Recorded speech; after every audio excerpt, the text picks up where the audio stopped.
district, how many campuses they had? They couldn't tell you because they taught classes in storefronts. And so they had no idea where a lot of their money was going that was paying for facilities and resources. They had no centralized management system to track that information. Public information systems are absolutely horrendous. But probably more important than the challenges we face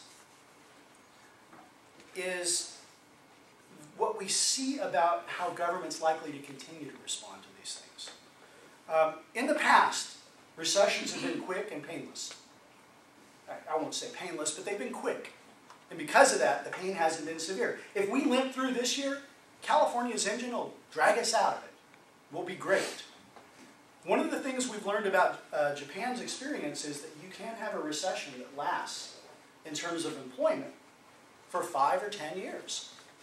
And what states are looking at this point, especially the states most negatively impacted, especially the housing-driven states that I've listed before, and probably the manufacturing states, Ohio, Michigan, Indiana, is this will be a protracted recession because of the employment effects. Consumer confidence is not going to come back until people believe they're going to have a job. And they're not going to start buying those fun toys that funded the growth in GDP that we saw before until they're confident that they're going to have a job next week. And so for probably the 15 largest states, this is going to be a long and painful economy. Texas has some hope, mostly because of oil and gas, but I want to make one simple observation here. People say, well, Texas and Alaska are lucky because they have all that oil and gas. California is one of the biggest producers of oil in the country and one of the biggest refiners of gas in the country. We're also the biggest market for gas in the country. But yeah, we have the same endowments in many ways that those other places have. And in fact, we have an incredibly rich and diverse economy. Economies are not driven by natural resources for the most part. Our biggest natural resource as a state, and any state's natural resource, are the people and the creativity that those people bring to the workplace. That is what creates the economic life that feeds state coffers. So, what about the bailout? There's been a lot of debate over the bailout, and I just want to spend a couple seconds talking about it, because the bailout probably, in my view, is the worst part of this whole story. If you look at what's happened in the bailout, local governments received money from the federal government to offset employment losses, to fund programs that were going to be unfunded at the end of the process. Medical programs, unemployment support, subsidies for housing acquisition, all those kinds of things. So what's wrong with that? According to the federal government's estimate, 640,000 jobs have been saved so far by the stimulus. Now, I'm not going to get into the debate whether it's 640 or 240. I will point out that each of those jobs came at the price of almost $250,000 each. The government says they've spent $160 billion to save those jobs, which works out to about $249,900 and some odd dollars per job saved. Now, granted, money of those dollars went into infrastructure projects. And if you go down the 101, you'll see all these nifty little signs saying paid for by federal funds. You won't see any activity going on in terms of construction, but the signs are up. So you'll be happy to know that. But what's wrong with this idea? There's 3 syndromes that I think have come out of the bailout. And I just want to spend a couple seconds talking about each. The first one is what I call the Fannie Mae syndrome. State and local governments have become dependents of the federal government, much as Fannie Mae and Freddie Mac have become dependents of the federal government. There's almost no expectation that those companies will be profitable anytime soon. And they're relying on huge bailouts, not only from the TARP, not only from pieces of the stimulus, but directly from the Federal Reserve to fund their activities and their operations. And there is a sense among state and local officials. If you ask California elected officials, they won't say this up front. But at the end of the conversation, if you push and push and push, they'll say, California's too big to fail. The federal government's going to bail us out. Okay? And we are living in an environment where there's this sense that there's all this fast, free, easy federal money. In part, because there's all this fast, free, easy federal money. But what's wrong with that? Well, there's a few things. One is, and unfortunately I don't think the feds did enough of this with Freddie and Fannie, there's a lot of strings attached to the money. In fact, it was kind of interesting. The education money, California's gotten about $6 billion, which has helped us avoid laying off a bunch of teachers. But we'll talk about that in a second.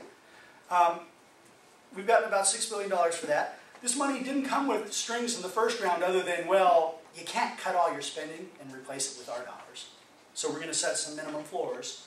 But now it's like if you want the second round, the ARRA money, the ARRA money, the Recovery Restoration Act, guess what? Now all of a sudden, we're going to tell you how to evaluate your teachers. And we're going to force reforms on you through this money that theoretically was designed as a safety net. The second thing that happens because of that is that federal administrators, not members of Congress, but administrators inside the federal bureaucracy, are the ones who get to make the judgments on whether a state is playing by the rules or not. And the state's appeal is litigation, except you can't sue the federal government. And so there's an appeal through your congressional delegation. Well, they're distracted. And so really what's happened is we've granted a whole boatload of authority into the hands of a handful of bureaucrats inside the executive branch of the government, and given them authority to decide how money is going to be parsed out. Now, when money is tight and when local governments are hemorrhaging on the floor, you want to fight for that pint of blood that's hanging up there on the rack, right? Well, guess what? If they say, well, we're only going to give it to patients who lay on their left side, what side are you going to lay on? Now, whether it makes sense on what side that you should lay on or not is not the point. Your injuries might be on that side, but if they say lay on the left side, you're going to do it. And this has given the federal government a tremendous amount of control in policy areas that previously they had struggled to create that control. No Child Left Behind, for example, was a bipartisan initiative passed by the Congress and overseen by the Congress that was designed to create reform in education. The administrators of No Child Left Behind have probably a third of the discretion that's been granted to the administrators of ARRA in the implementation of this. I mean, people have to recognize this is a huge transfer of discretion and authority. The second syndrome is the GM syndrome. This is, the feds will bail us out no matter what we do. If you think about General Motors, managers weren't held accountable for their decisions, good, bad, or indifferent. They still aren't. For all intents and purposes, they're just not allowed to make too much. What's that mean? Well, that means as we move ahead, whatever money is there gets spent. And it doesn't have to be spent in a way that maximizes the profitability of the company. What it does have to be, so what happens is, and we see this a lot in local government public employee unions, if I were to tell you that we were going to cut expenditures on schools by 10%, one of the things we could do is shorten the school year, give teachers a little more time off, and cut their salaries by 10%. Now, this is not unprecedented in the private sector. When American Airlines went bankrupt in the 1990s, flight attendants took a 36% pay cut so that they could keep their jobs. Now, think about that. That's going from a $40,000 job, if you've been there for 30 years, to a $27,000 job. That's a huge cut. What happens in our public employee groups? If you look at what they've done, I like to call it the Eat Their Young strategy. What they have done is they've said, public employment exists for those who have seniority, and for the rest of you guys, sorry. And so literally, based on seniority, they've laid off all their youngest, most inexpensive teachers, I might add, and retained the older, more experienced ones. The average teacher salary in California is about $68,000. Because of the changes associated with the layoffs, we expect to see that number go up somewhere between 5 and 10% over the next year. Because they've laid off the young, cheap teachers. Now that has several implications if you think about it to the organization. One is you lose the energy of the new teachers. Two, where are your next generation of teachers going to come from when you retire this generation? As I said, this is probably a 2 to 5 year recession for California. It's not going to go quickly.